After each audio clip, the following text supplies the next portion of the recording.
नमस्कार. 21 ते 50 संख्यांचे लेखन करता येणे या अध्ययन स्तरासाठी हा व्हिडिओ शिक्षक व विद्यार्थ्यांना मार्गदर्शनपर ठरणार आहे.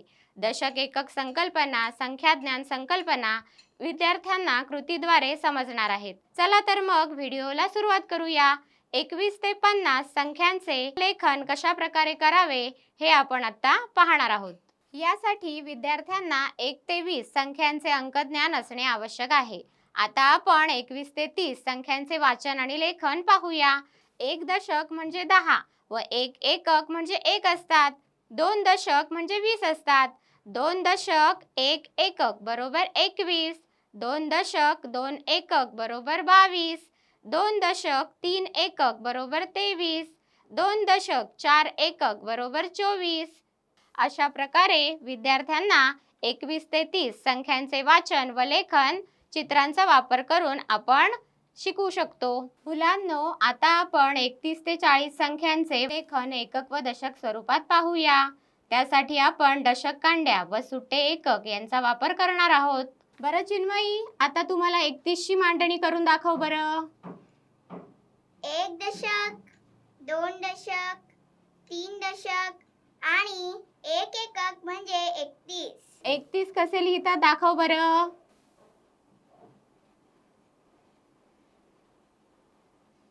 छान. 3 दशक आणि 2 एकक म्हणजे 32. 3 दशक आणि 3 एकक म्हणजे 33. 3 दशक आणि 4 एकक म्हणजे 34. 3 दशक आणि 5 एकक म्हणजे 35. अशा प्रकारे अंकांचे लेखन सुट्टे आणि दांडे मांडून घेऊ शकतो, ज्यामुळे अंकांचे दृश्य स्वरूप स्पष्ट होईल. मुलांनो, आता आपण 41 ते 50 संख्या नोटांचा वापर करून अभ्यासणार आहोत. त्यासाठी 10 रुपयांच्या नोटा व 1 रुपयांची नाणी यांचा वापर आपण करणार आहोत. 1 दशक म्हणजे 10 ची नोट आणि 1 एकक म्हणजे 1 रुपयाचे नाणे. आता 46 दाखव. 4 दशक आणि 6 एकक म्हणजे 46. 4 दशक आणि 7 एकक म्हणजे 47. 4 दशक आणि 8 एकक म्हणजे 48. 4 दशक आणि 9 एकक म्हणजे 49. 4 दशक आणि 10 एकक म्हणजे 50. चिन्मयी, सांग बरं, अजून तू कशा प्रकारे 5 दशकची मांडणी करशील? 10 एकक म्हणजे 1 दशक, म्हणून हे नाणी मी बाजूला ठेवणार आणि 10 ची नोट ठेवणार, म्हणजे 5 दशक म्हणजे 50. अरे वा, खूप छान. अंकांचे लेखन नाणी नोटा वापरून घ्यावे, म्हणजे विद्यार्थ्यांना अंकांचे व्यवहारातील उपयोजन लक्षात येईल. बऱ्याच वेळा विद्यार्थी 29, 39 व 49 हे अंक लिहिताना आणि ओळखताना चुका करतात. त्यामुळे आता आपण 29, 39 व 49 यांचा अधिक सराव करून घेणार आहोत. चिन्मयी, आता हे 1 दशक एकक स्वरूपात मांड बघू.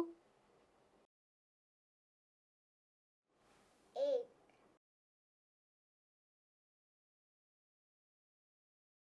10.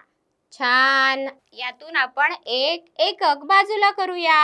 आता झाले किती सांग बरं मला. 2 दशक आणि 9 एकक म्हणजे 29. अरे वा, छान. 30 मधून 1 उणा केला की राहतात 29. आता मला 29 लिहून दाखव बरं. छान. आता सांग बरं मला किती झाले. 3 दशक आणि 9 एकक म्हणजे 39. अरे वा, छान. 39चं लेखन करून दाखव बरं.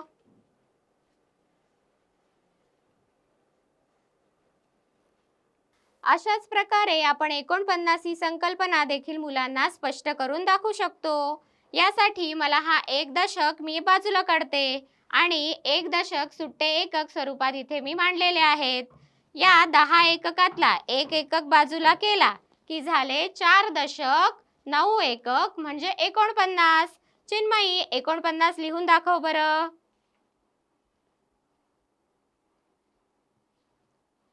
शाबास. 21 ते 50 संख्यांचे लेखन करता येणे या अध्ययन स्तरासाठी आत्ताच आपण विविध कृती आणि PPT पाहिलेली आहे. त्या तुम्हाला निश्चितच आवडलेल्या असतील. अशा विविध कृती आणि PPT तुम्ही तुमच्या शाळेमध्ये विद्यार्थ्यांकडून करून घ्याल. धन्यवाद.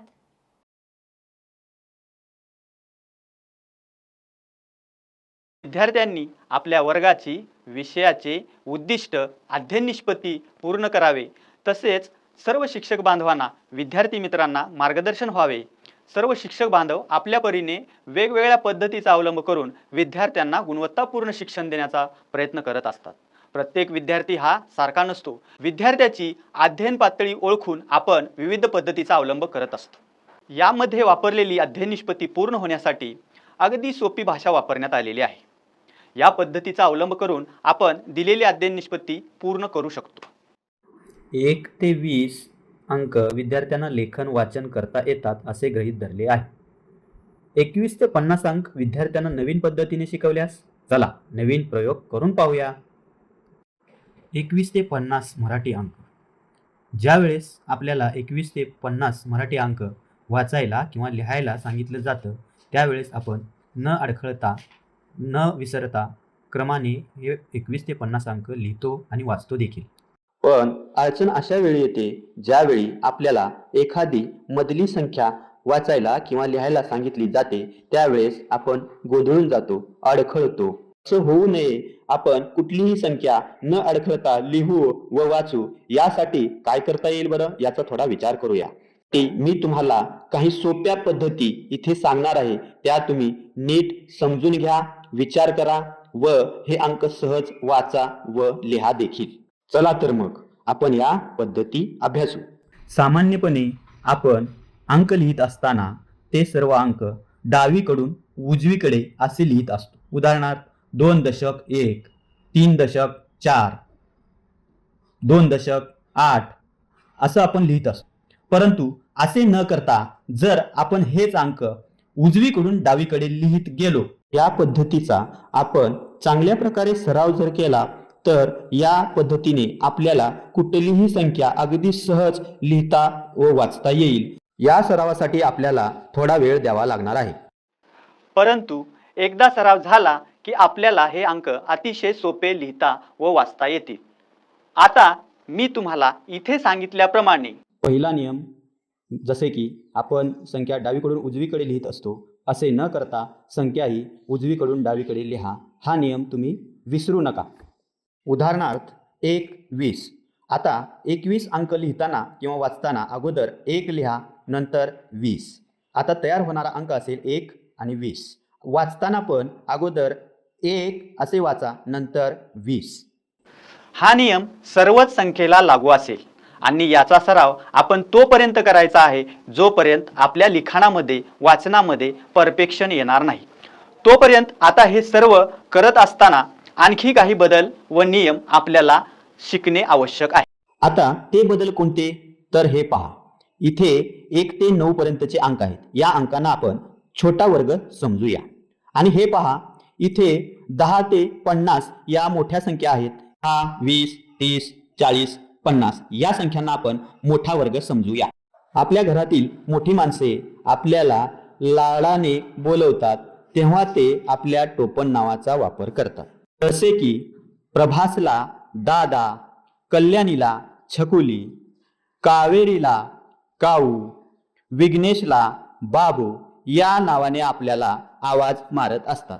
याचप्रमाणे आपल्या छोट्या वर्गातील हे जे अंक आहेत, ज्या संख्या आहेत, यांना आपण टोपण नावे देऊ. जसे की 1 एके, 2 बा ब बे, 3 ते त्रे, 4 चौ चौ चवे, 5 पंच पस पंचे, 6 सव छत सेह, 7 सत्ता सद सत्ते, 8 अठ्ठा अड अठ्ठे, 9 हा असा अंक आहे, याला एकच टोपण नाव 19. आपण याप्रमाणे संख्या वाचू व लिहू. चला तर बघा.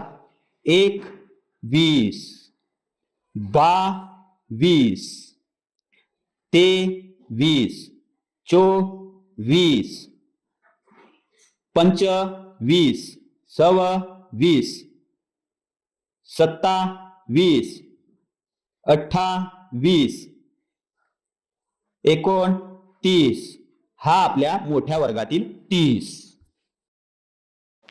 याप्रमाणे छोट्या वर्गातील संख्यांच्या टोपण नावाचा उपयोग करून आपण संख्या लिहू व वाचू. याप्रमाणे जर कृती केली तर आपल्याला लवकर या संख्या समजतील व लिहिता येतील. आपला गोंधळ होणार नाही. कुठलीही संख्या विचारली की आपण सहज ती संख्या लिहू व वाचू देखील. यामुळे अशा पद्धतीचा उपयोग करून आपण या संख्या 50 पर्यंत लिहू व वाचू देखील. धन्यवाद.